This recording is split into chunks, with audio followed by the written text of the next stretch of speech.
Hello my dear students, once again welcome back for chemistry online class. Today we shall begin new chapter in chemistry, that is chapter 4, analytical chemistry. For this you can refer to page number 64 and 65 in your textbook. First of all, what is analytical chemistry? Analytical chemistry is the science of obtaining, processing, communicating information about chemical composition and structure of matter. In this chapter, we'll learn about the action of sodium hydroxide and ammonium hydroxide solution on certain salt solution. It means that sodium hydroxide and ammonium hydroxide solution are the reagent which are used for analysis of basic radicals present in the given salt. Basic radicals means metallic ions present in the given salt. First of all, we'll do action of sodium hydroxide solution on certain salt solution. Now, what will we observe when sodium hydroxide solution is added dropwise to the salt solution and then in excess? First one here, zinc sulfate solution. Now, what happens when sodium hydroxide solution is added dropwise to zinc sulfate solution and then in excess? First, it gives white precipitate of zinc hydroxide.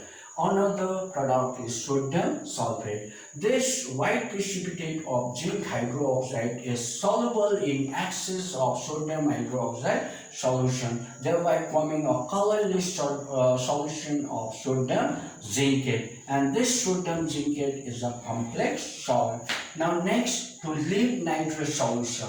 When sodium hydroxide solution is added to lead nitrous solution, it gives a chalky white precipitate of lead hydroxide.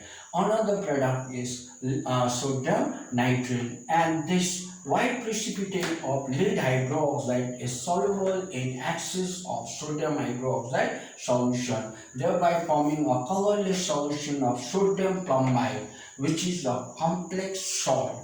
Now next here, action of sodium hydroxide solution to calcium chloride. Here, when sodium hydroxide solution is added to the salt calcium chloride solution, it gives white precipitate of calcium hydroxide, and this white precipitate of calcium hydroxide is insoluble in excess of sodium hydroxide solution. Now D, ferrous sulfate solution. When sodium hydroxide solution is added to ferrous sulfate solution, it gives dirty green precipitate of ferrous hydroxide, and another product is sodium sulfate, and this dirty green precipitate of ferrous hydroxide is insoluble in excess of sodium hydroxide solution. Now E, ferric chloride solution.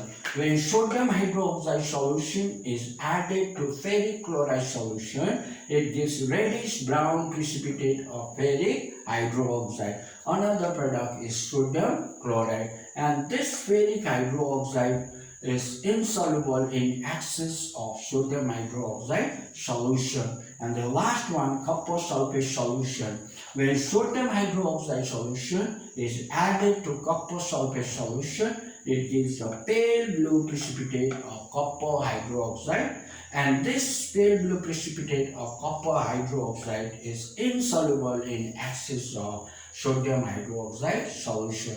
Here we came to know that a salt, if it gives white precipitate, and this white precipitate is soluble in excess of sodium hydroxide solution, that salt may contain zinc ions or lead ions.